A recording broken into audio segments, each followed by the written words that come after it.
folks. I want to welcome you to the Washington County Public Affairs Forum. I'm Eric, and out of the jaws of disaster, we're going to keep this forum going with some success. I want to announce next week that we're going to probably meet at Ernesto's. The Pepper Mill is going to be closed next week. They're going to put in new carpets and paint and probably cover up all the messes that we've made and give us a fresh room to visit in. I want to remind you the week after we're also not going to meet here. That's going to be Memorial Day. But I want to announce that we do a couple things on the side that are very interesting. We have a podcast, which is podomatic.washingtoncounty.com.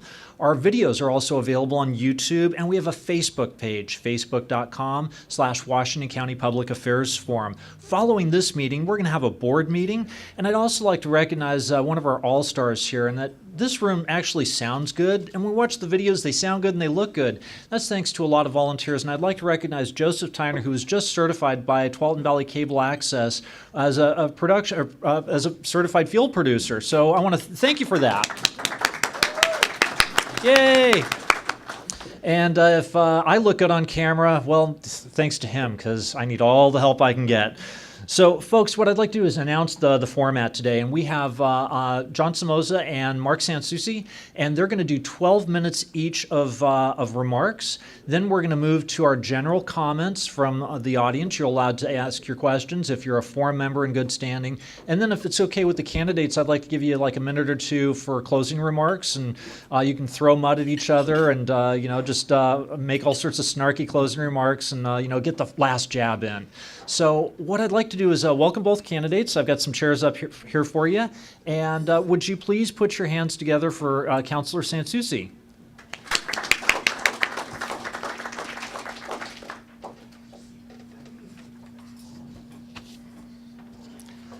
Good afternoon, everybody. By way of introduction, for those of you who don't know me or haven't followed Beaverton City Council work lately, my name is Marc Soucie. I was elected to the City Council in November of 2008, which means I'm in about year 5.5 on the Beaverton City Council. Re-elected in 2010. Before being on the City Council, I worked on the City's Planning Commission for 2 years, in 2007 and 2008.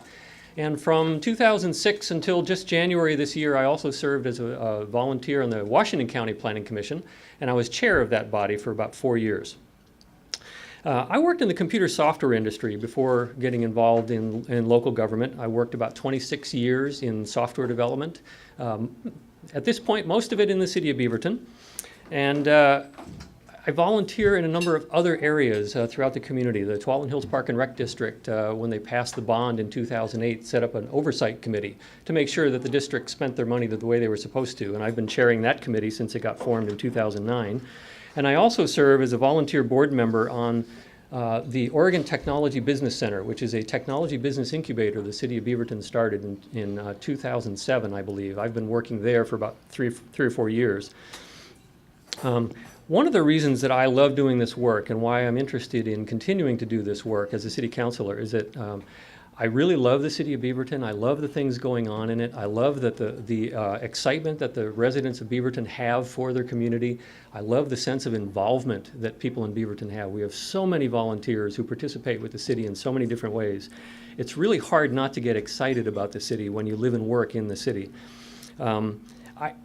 I'm going to talk a little bit about some of the things that I think are really important that are going on in the city right now and that I want to keep working on that we can work toward achieving. A lot of this derives from the Beaverton Community Vision, which was developed over the period of late 2007 through 2009. We had, again, as is the Beaverton tradition, a committee of volunteers who went out into the community and asked in many different ways, in many different forums, in many different opportunities, asked the public what they wanted the future of Beaverton to be. And we got responses from over 5,000 people, 6,500 suggestions that all got distilled down to an action plan of about 118 items that were tangible and understandable and potentially achievable. And so we've been working on achieving those or getting them started. Some of them are very long-term kinds of things.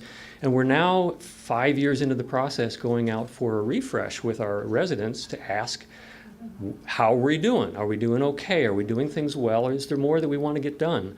What are your suggestions for the next 5, the next 10, the next 15 years? So we'll be asking people about that and learning from our community what they want the city of Beaverton to evolve into.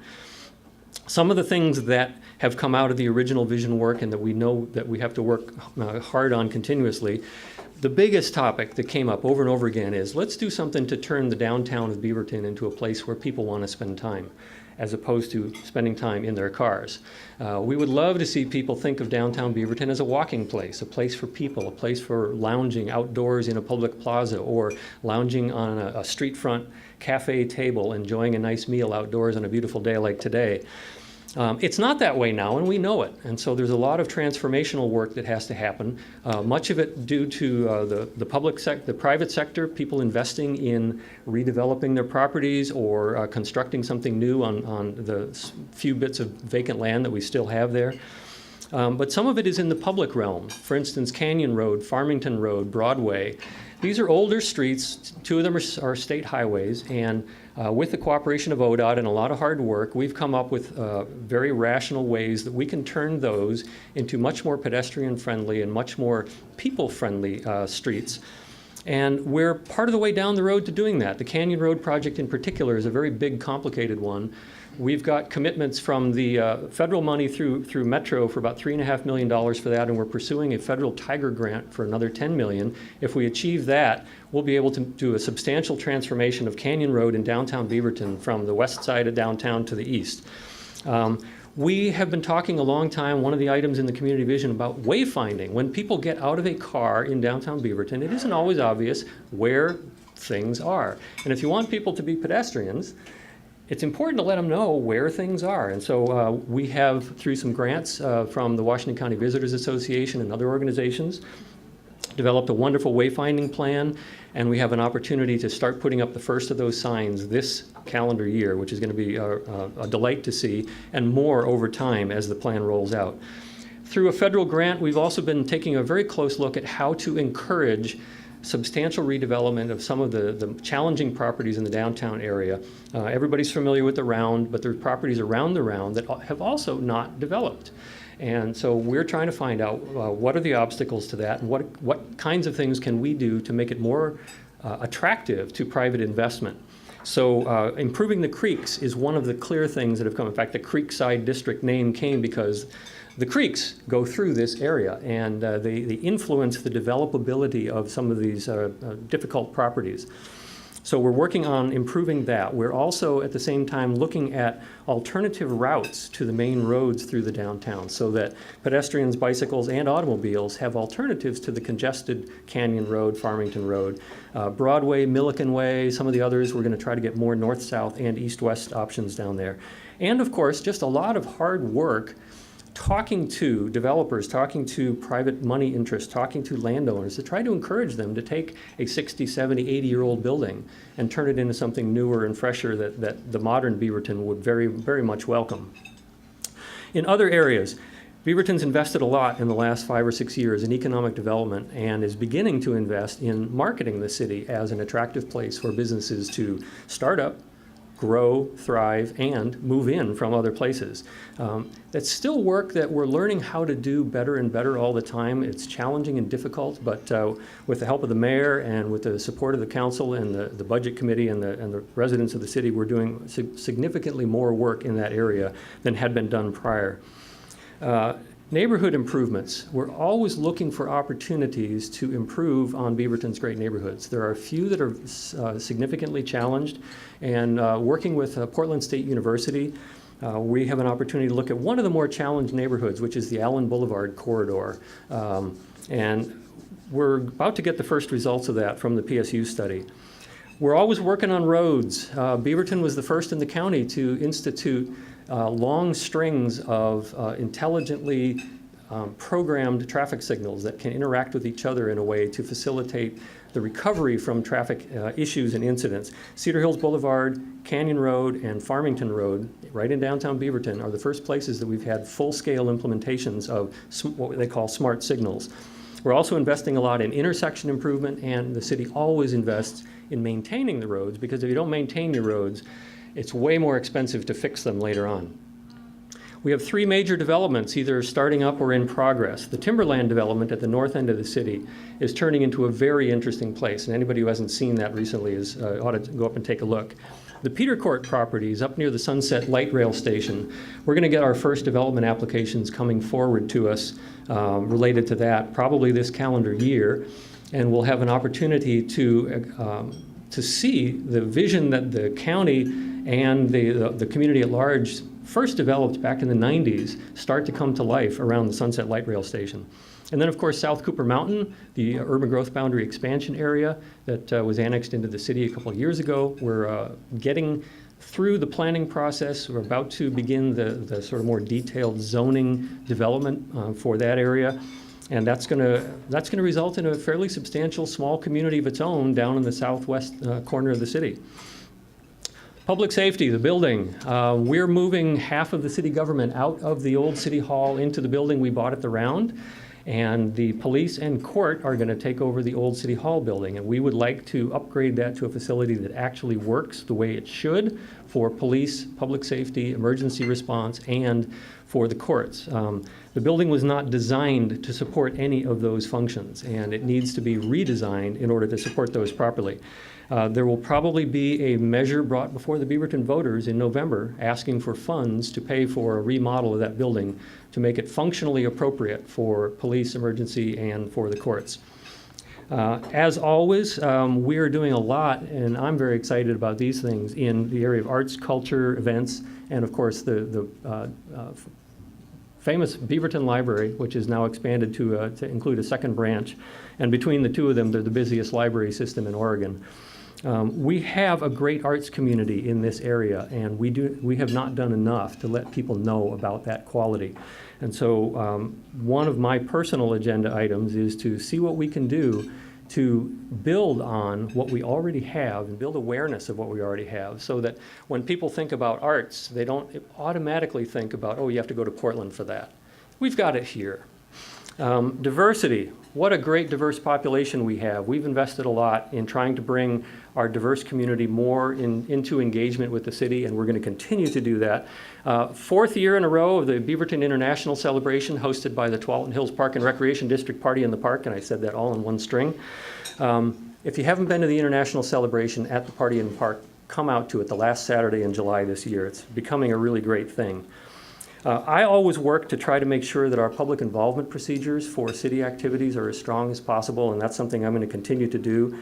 And of course, it's very important for us as a city to work very well with our partners. That means with the county, that means with the school district, with our park district, with our fire district. And thank you for being here today, sir. And we will continue to be good partners to our other local governments, because together we manage to get more done more effectively for our residents. So thank you very much. I'll turn the microphone over and look forward to talking to you some more.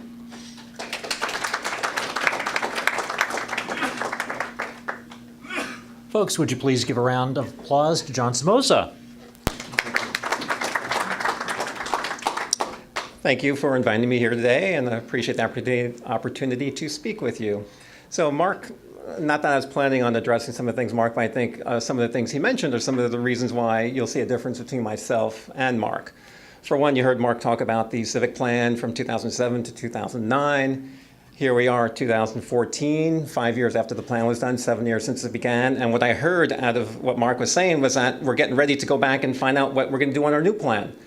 If you've read my voter's guide statement, you see one of the things that I bring up is that this city has been stagnant, right? Not much has really happened. And I understand that a lot of the city, what it has to do is keep the streets paved, the lights on, and keep the things moving forward. But ever since I've been here, and I've been here since 1994, I've heard all about the development, redevelopment, the downtown corridor, all of those different things. And since I've been here, other than the library development, not much has really gone on. So where are we at? I mean, where are we moving forward? And that's where I want to bring in some new ideas. Another thing that Mark brought up is talking about bringing in business and such, additional economic activity. And that I heard that we're still learning how to do that. What I want to do is I want to bring actually experience doing that. So all my experience comes from corporate experience, working with large businesses, international businesses, lots of corporate experience. Educationally, my undergraduate is in engineering, so I am a little bit of a geekhead, but I also have a Master's of International Management from Portland State University, so bringing that experience, as well as a JD degree from Lewis and Clark Law School here in town. So I can look at things from a business perspective, from a technical perspective, and also from a legal perspective to try to figure out what can we do to move things forward, right? Let's get things going. Let's not talk about more plans and continuing that activity. If you've also seen my voter's guide statement, there are a few other things that I have issues with here in the city that I'd like to address. I found that the city council was not unanimous against holding back on the marijuana dispensaries in this town. And it's an issue which I think is very important. So one of the other activities I do is I'm a reserve deputy sheriff here in Washington County, something I'm very proud of and very excited to be. And actually, it's the second time I've been a reserve officer. Before I moved up here in 1994, I was a reserve officer with the Long Beach Police Department down in California, a city of 500,000 people. So I was quite active there. But even coming up here and working with the Washington County Sheriff's Office to see a lot of the illegal activity around marijuana, and make no mistake about it, marijuana is illegal. Just because the state of Oregon or any other state decides that they're not going to prosecute against it doesn't mean it's not illegal under federal law or international treaties. So we're talking about an illegal substance that is a controlled substance. I don't want to see Beaverton, the next big move for Beaverton is to allow a lot of medical marijuana dispensaries to be in this town. I'm also a father. I've got triplet children. I'm talking to them about drugs all the time. So as a father perspective, also as a reserve deputy sheriff, I don't see that as something that we should be allowing in the city of Beaverton. I'm kind of disappointed that the city council isn't pushing back on that more than it can be, or more than it is, I'm sorry. So one of the other developments going on, as Mark had mentioned, is the round. Probably one of the other things that I've been hearing ever since I've come to Beaverton. As we all know, the round was a big, expensive fiasco for the city. So here we are all these years later still talking about it. Now the city's actually investing more money into something that they shouldn't have invested in the first place. It may make sense, given the current economic situation, for the city to move there. But there's a lot of decisions going on with what's going to happen with the old location, with the police department, the Beaverton Police Department, a very fine and well-respected police department that needs better facilities. Well, last time I looked, nobody on the city council has any experience, direct experience in law enforcement. I'm here to say that as a reserve deputy sheriff, working with the county and also working with our Beaverton Police Department partners, at least I can bring that perspective to those discussions.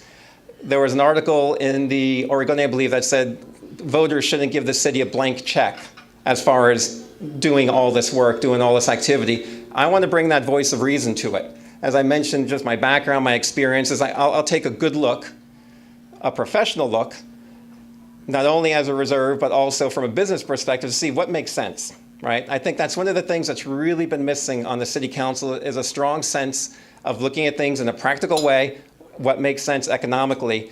You know, after all, it is the taxpayers' money that we're spending. Just because we have this much money doesn't mean we should spend all the money. We should look at the most effective way of spending money in this city. So that was one of the other things, again, in my voter's guide statement. The last thing I mentioned in my statement, which is also near and dear to me, is neighborhoods, okay? Before I came up here in '94, and actually before you think I'm a Californian, I'm not. I'm actually originally from New York City, of all places. I've lived in Dallas, Texas, Seattle, Washington, Los Angeles, and here is the place that I've chosen. I've settled here in '94. I met my wife here in Oregon. We now have 3 children, and we've been in the same house, or I've been in the same house since 1994. So we're well invested in staying here and making Beaverton a great city. But one thing that's always been core to me is neighborhoods. Before I came up here, I created my own neighborhood association in Long Beach, California, to help deal with some of the issues. Some of the issues here which are not heard of. We're talking about crack houses, we're talking about prostitution, we're talking about active gangs in our neighborhood, not in some other part of town. And so it was always important to me that we always had a safe place, but a place that people could raise their families and have their kids and not destroy the neighborhoods. And one of the things that does disturb me going on around here is this drive towards density, right?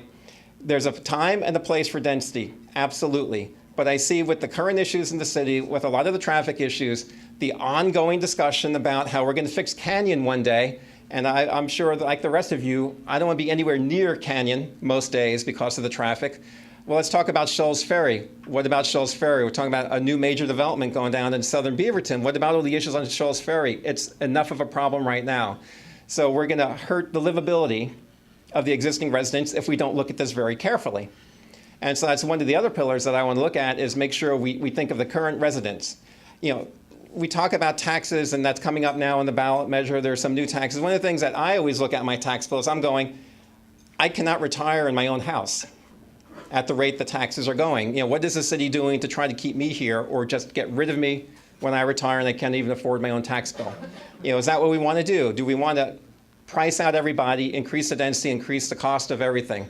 So it'd be something that I'd be very concerned about on the city council and looking at it from that perspective.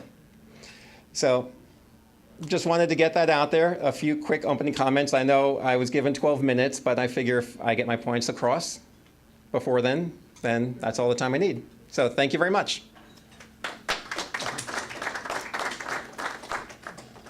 Well, folks, I want to open it up for questions. You know the custom. Get in line. And please, if you're not aware of our customs, you need to be a paid-up forum member in good standing to ask your question.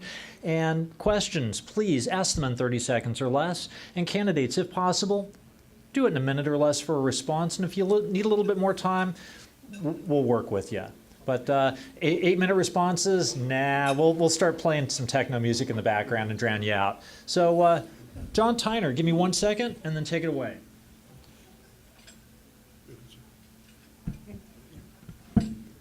John Tyner, forum member. The rationale for development in the South Beaverton area, I don't think is very well understood by a lot of folks, and I've only been working on some of those issues for the last 30 years as a volunteer candidate, at various levels, appointed official, including various committees of school board, business associations, chambers, et cetera. And I don't get the rationale for South Beaverton, given that there's essentially infrastructure costs which are staggering with no current taxation plan, north-south arterials which are currently inadequate. And I've been to most of the organizational meetings for various organizations and the metro things, the Lower Beaverton thing, and I just don't get it. I don't get why Beaverton needs to expand there. I guess I'll answer that real quickly, because I think I did answer that in my opening statement. I'm not quite sure I see it either. We have tremendous infrastructure issues, and I don't know if that's the right thing at the right time right now. So I would look very carefully at that. If there's unfunded infrastructure issues, we cannot let this happen. Again, Shoals Ferry, that whole area, Murray Boulevard, it gets really congested, really bad, and we need to address that before we put in however many more developments down there.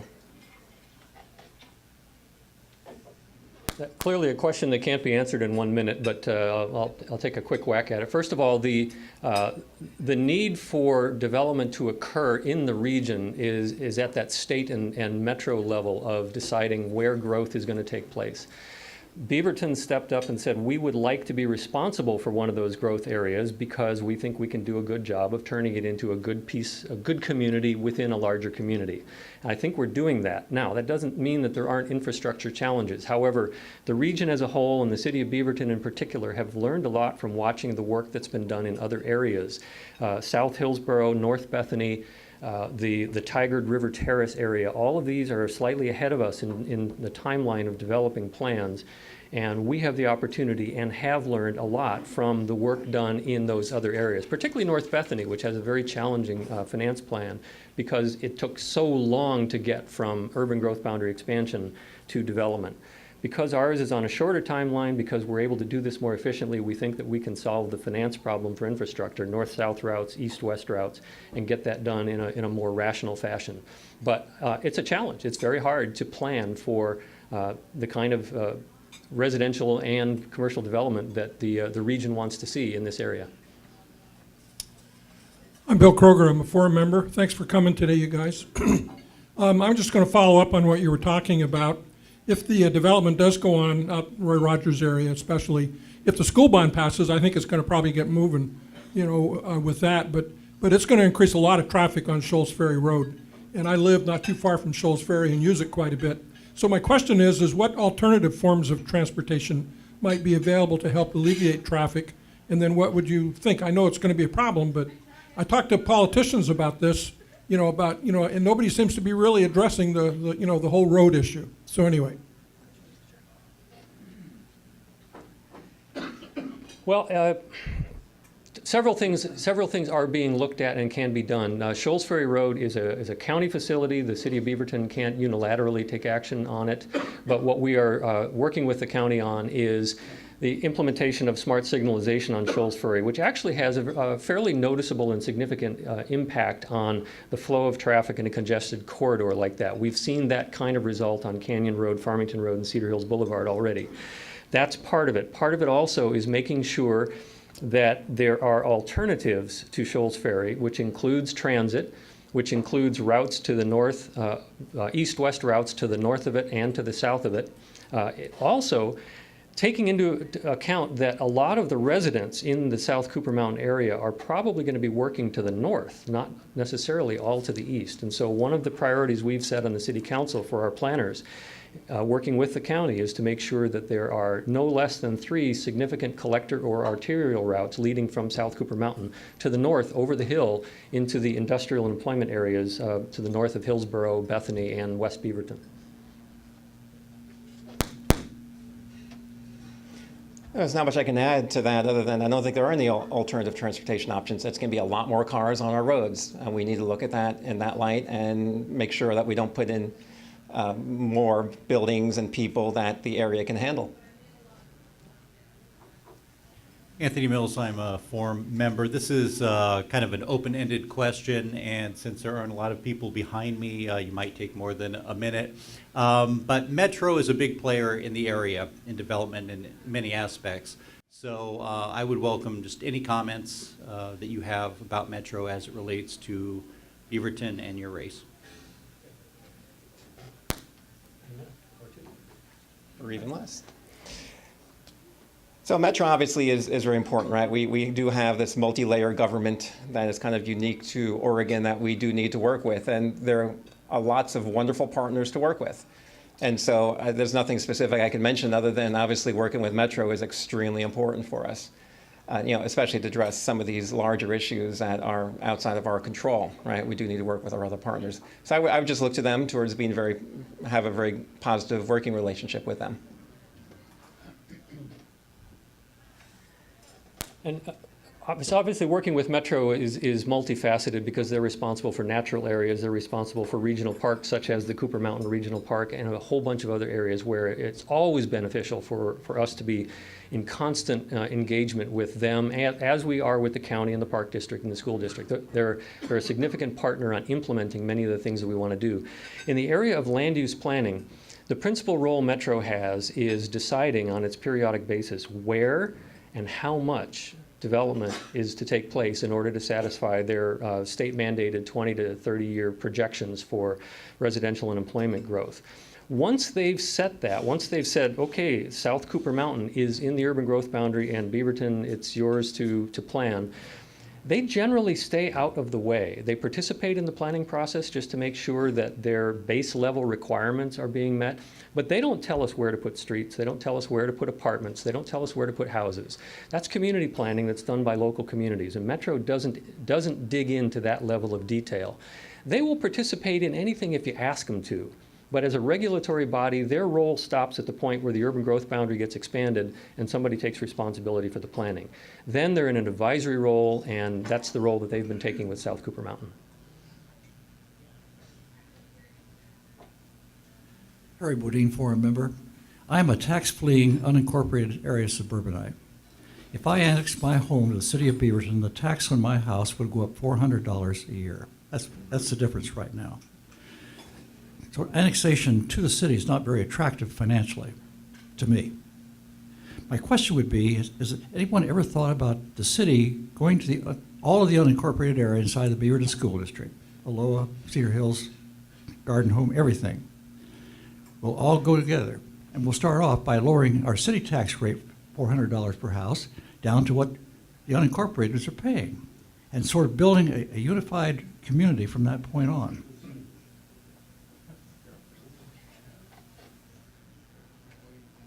Yeah, that's certainly an idea, although I think it's fair to say that there are some people that wouldn't even want that conversation to get started. But certainly, size has its advantages up to a point, and a larger community pooling tax resources would allow tax rates to drop, absolutely. In fact, Beaverton is one of the last remaining communities in Oregon that has a floating tax rate because we budget to an amount and not to a tax rate. We don't levy our full tax rate. And so when new properties come into the city or when properties redevelop, pressure on our tax rate is reduced. And so larger populations joining the city would absolutely reduce pressure on taxes. I think it's a fair question, but I think before you get to that question of what rate do you set for a larger community, you have to assure yourself that the larger community is interested in participating in that larger vision. And I'm not sure we're there yet. We've started some conversations with people again, but they're just conversations, and there's no certainty that the outlying communities that are in Beaverton School District boundaries but not in Beaverton City boundaries necessarily want to be part of a community, even if the tax rates were level. Not sure. Okay, ongoing question, of course, comes up quite a bit. It's interesting, if you look at what Beaverton has done over the years historically, and I know Mark's not to blame for all of this. I believe it predates Mark. If you look at the map of Beaverton, it's a mess. It's ridiculous. As a reserve deputy sheriff, it's kind of funny because Beaverton annexed roads to create little umbilical cords to grab a neighborhood, right?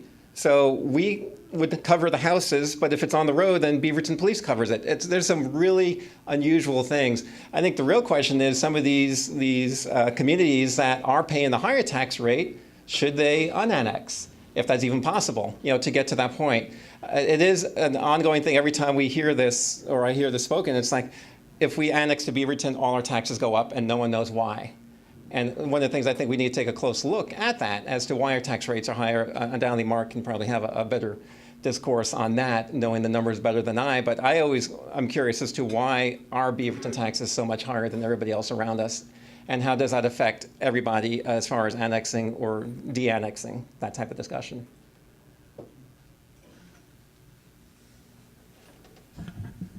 Chris Leslie, forum member.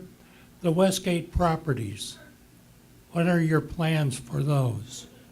What would be a good substitute? Maybe a park? I don't know. But a medical building adding to more traffic?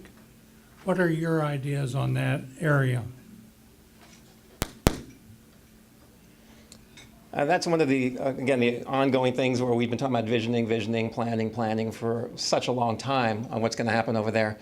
I don't have insights to all the things the city's obviously been thinking about on there. Personally, I would like to see it encourage more. It's a tough area to get to across Canyon Road to connect it with the downtown area. It'd be interesting if there was some way to connect the two. I don't think that's practical.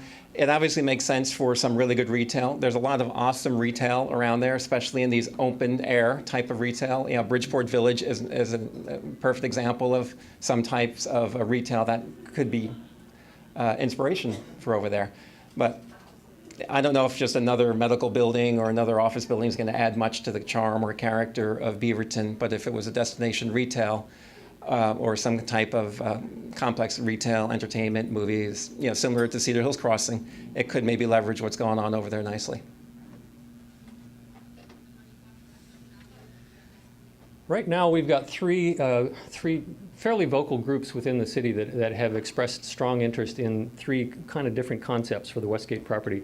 One is looking to kind of do the classic downtown development thing, a mixed-use office/retail/residential complex.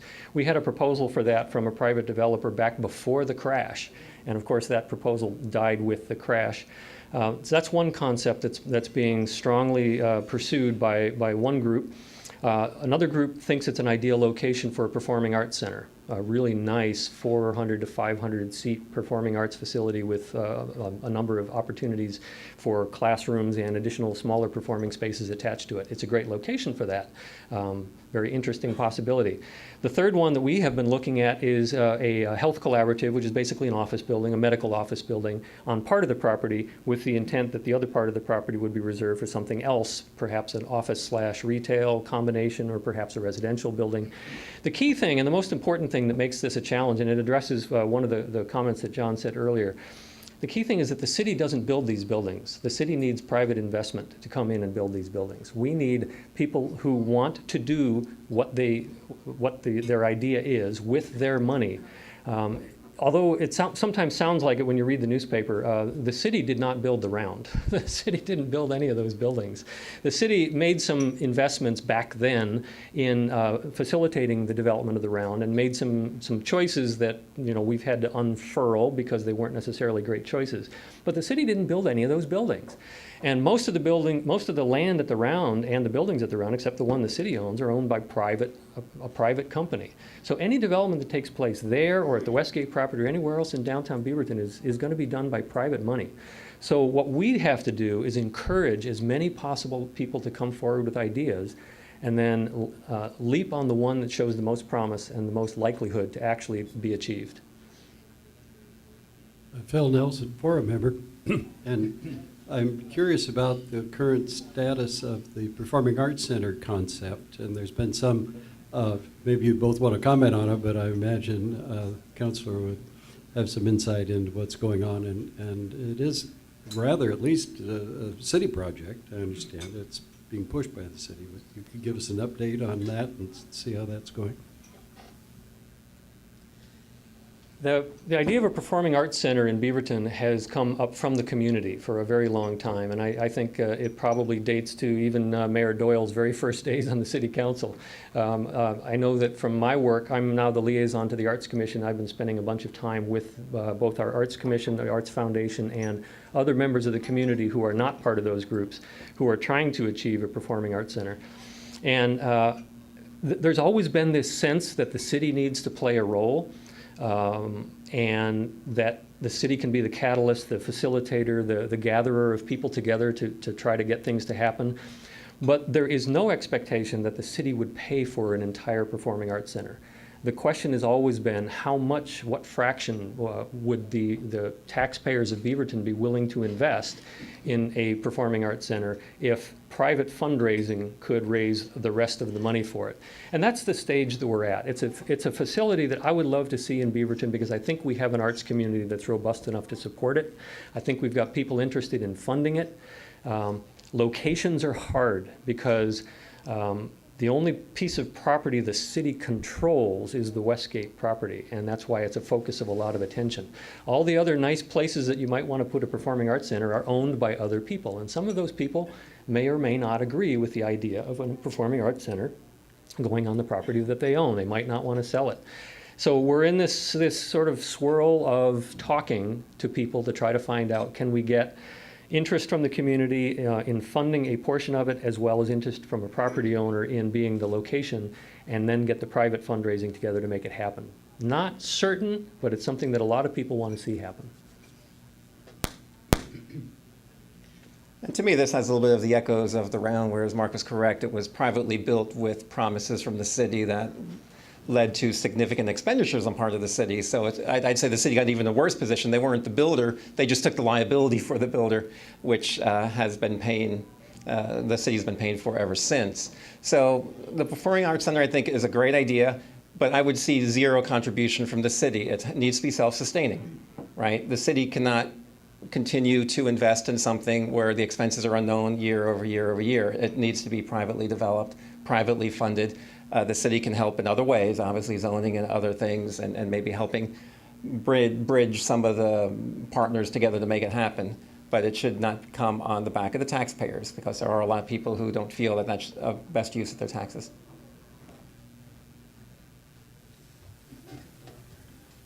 John Hutzler, forum member. I believe there is a provision in the Beaverton City Charter for an auditor, a provision that's not been implemented.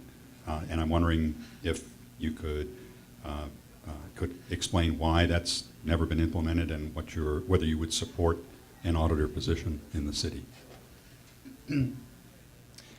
I'm not familiar with that provision, but I support it completely. When I ran for city council 4 years ago, it was one of the things I felt the city needed was a very strong auditor to really have an independent perspective of how the city's running and how the finances are going on. So I would support that completely. In conjunction with that, what I also brought up 4 years ago, which I still believe now, is that we're way beyond this strong mayor form of government in Beaverton. For those who are familiar with it, the mayor is kind of in charge of this corporation known as Beaverton. So hundreds of employees, 170 million, what's the budget? About that. Yep, about $170 million budget. So we've elected a person to run a $170 million budget and about 500 people organization, whereas most cities of this size should have a professional city manager running it that the city council chooses and not a mayor running the whole city who's at the whims of the electorate who doesn't really know if that's the right person or not. So I think those two go together. We go to a council city manager form of government, which is a longer term discussion to do strong auditing. And I believe that a city manager would bring that as well. Well, as the Washington County Auditor knows full well, there are several aspects to auditing. One is financial audits, and the city hires a outside firm to do financial audits of our records, as is required by state budget law. And we've been working with an auditing firm for a number of years on those financial audits. Their results are always published, always available to anybody. Anyone can also take a look at our budget at any time. It's posted on the city's website. If you really want to know what's going on in the city of Beaverton, read that gentle little 400-page novel sometime. It's very revealing about what we spend our money on and what we don't, where the revenue comes from. The other side of auditing is performance and functionality audits and making sure that the operations of city government are as appropriate and efficient and effective as possible. We see some very strong auditing going on, for instance, now in Washington County, thank you. Metro has a very strong auditor's office, and anybody who's reading the newspaper lately knows that the city of Portland has a pretty strong auditing office these days, looking into whether or not programs and departments are operating the way that they should be. We have a standing item in the city council budget for a operational audit, which we have not taken advantage of every year, but occasionally we invest in an outside consultant to come in and explore some part of the city. The most recent large one was a review by a national organization of our courts to make sure that our municipal court was operating most effectively and efficiently. We learned a great deal from that audit. Many changes have been implemented in response to that. The fact that our charter says that we shall have an auditor is actually an auditor oddity that I have noticed before, and I have been told that we are fine by hiring a professional auditing firm for financial purposes, but it's an interesting wrinkle, and somebody could perhaps explore the constitutional question there. Mark Freiberg, Forum member. The vision that was mentioned earlier has line after line after line about becoming a more sustainable city and protecting the environment. I'd like both of you to comment, if you would, on what's been accomplished so far and what you see ahead.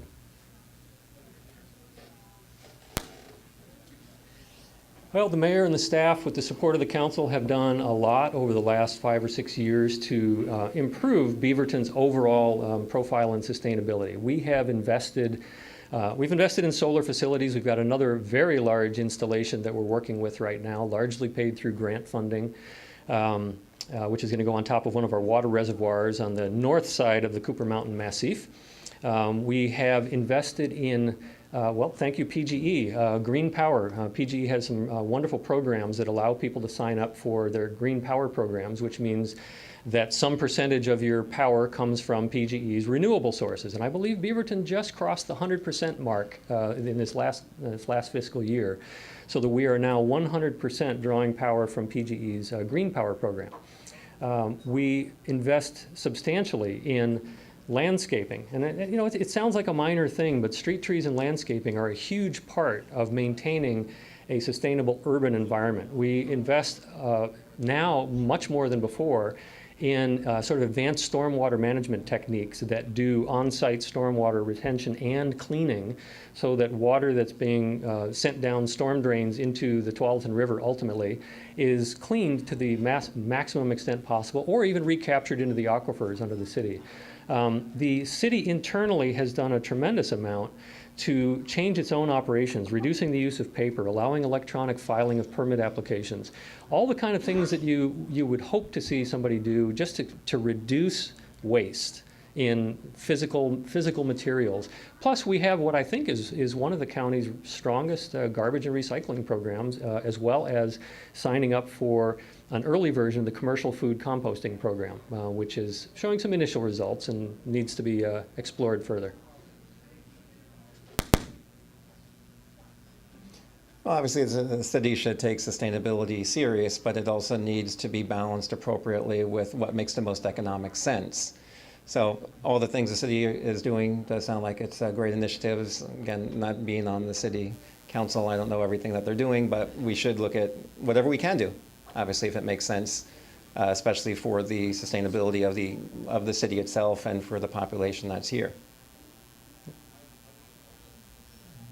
Williams, a forum member. I'm a little bit thinking about, I want to talk a little bit about water. Water seems to be a little bit in my family right now, and so I was kind of wondering, because there's a drive right now, I think, through the water groups and a number of cities to maybe go to the Willamette River to bring in water and pipe it in, and I think there may be a number of cities that are involved in that.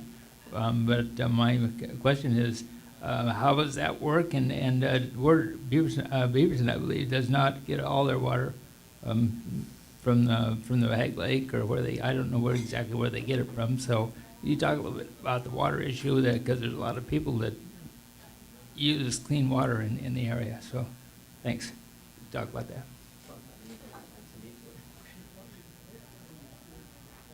And not a whole lot I can say on that. I know that we're part of the water district we're a part of, and where the water comes from is, I forget all the cities that's involved in that, in the water district.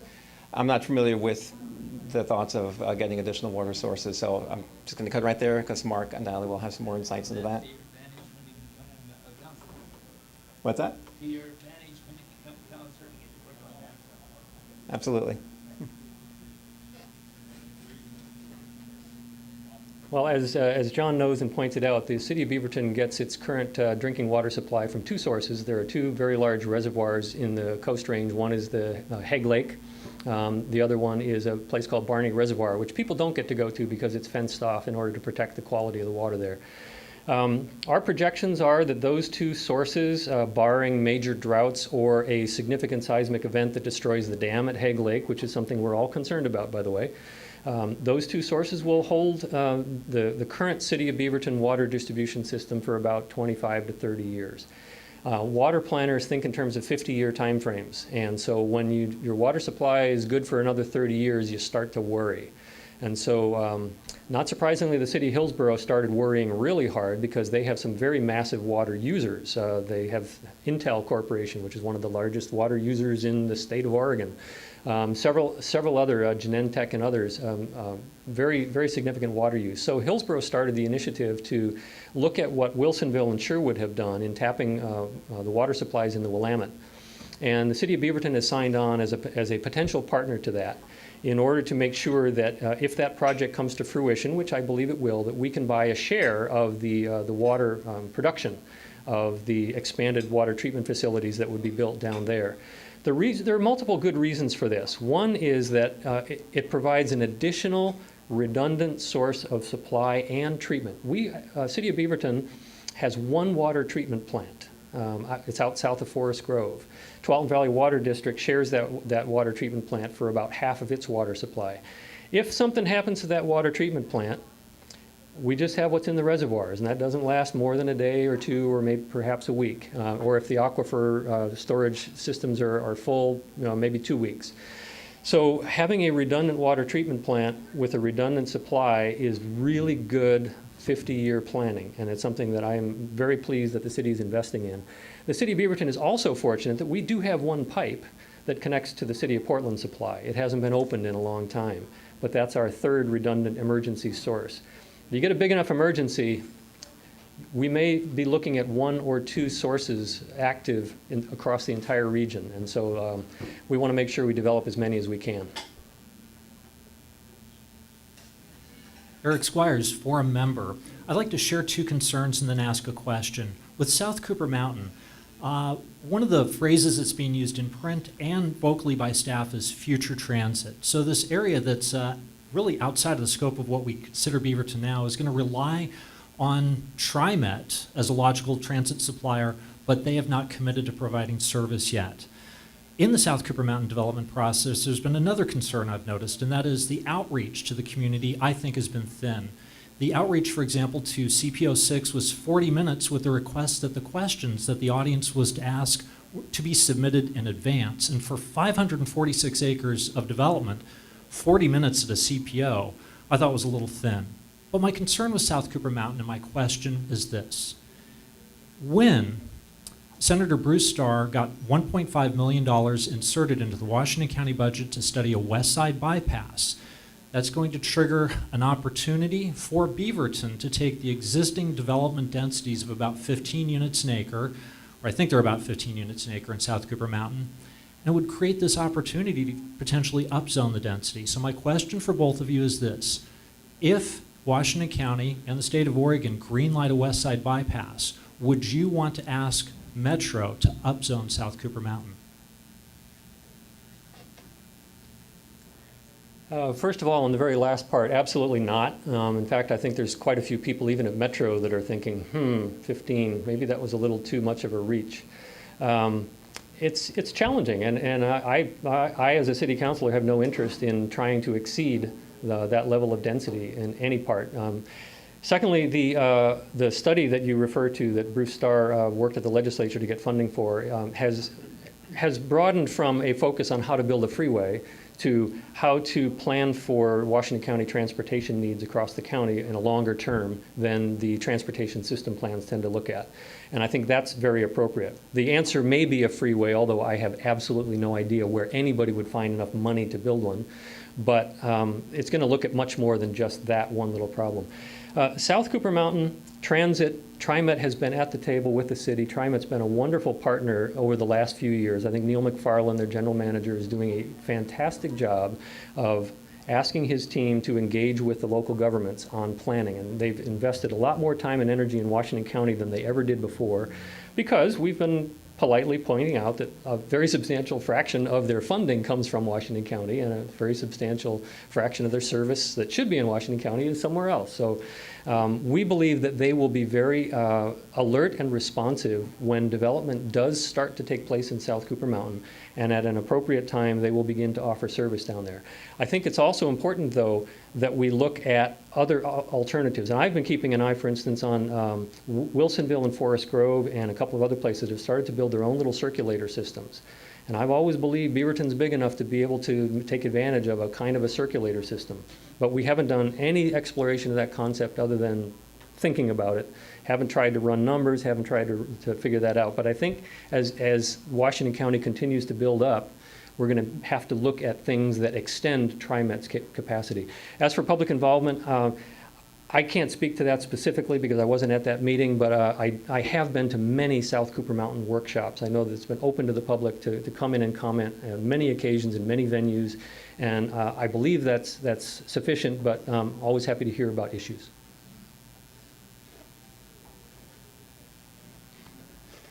Well, you know my stance on that. Yeah, the traffic is an issue. I don't think TriMet's going to, no matter what their participation is, it's going to nullify what the effects are going to be, right? There's no future miracle out there.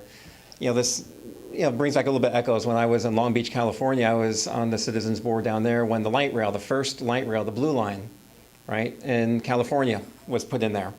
And went to all the citizens' meetings and all the visions about people living around the station, ditching their cars, taking the light rail to work, all these wonderful things. And when I go to Long Beach now, still none of that has happened. Yeah. An area like this, as spread out as this, is not going to be solved with TriMet. So it helps, but I think we need to look at how we're going to not do it before we have the solution, I guess is what I'm saying. Let's not put in all these extra people, all this extra traffic, and then say the solution's going to show up later on. Yep.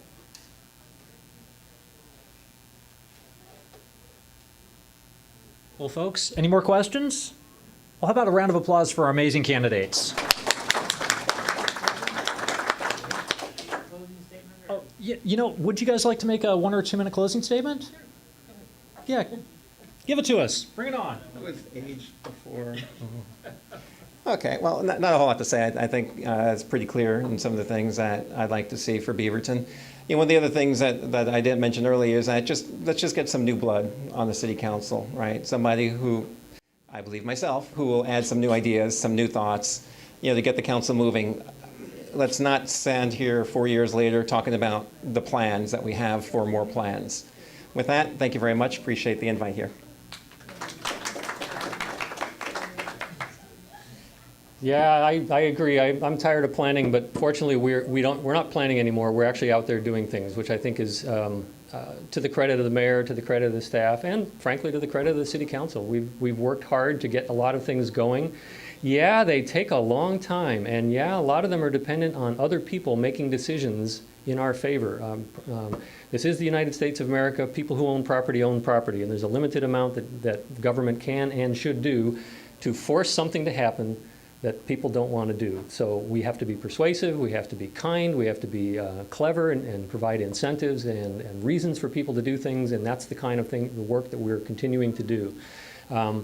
I'm new blood. I'm sort of in the middle. There's 2 councilors who've been there less than me, 2 councilors who've been there more than me. I'm having a very enjoyable time doing good work for the city of Beaverton. I'm got a positive attitude. I'm going to keep that positive attitude. I'm going to keep working hard for the city. And I'm hopeful that the voters will let me come back for another term and see if we can get some of these things finished. Thank you. Folks, quick reminder, we got a board meeting to decide our slate of officers for the next forum season, and please don't forget, we're not going to meet here next Monday. We're going to try to meet at Ernesto's Restaurant on Apple Way in Beaverton, and that's just because they're going to close this place and change the carpets and paint the walls and take care of the mess we make every Monday. Folks, we're adjourned. Thanks for being here. Bye-bye.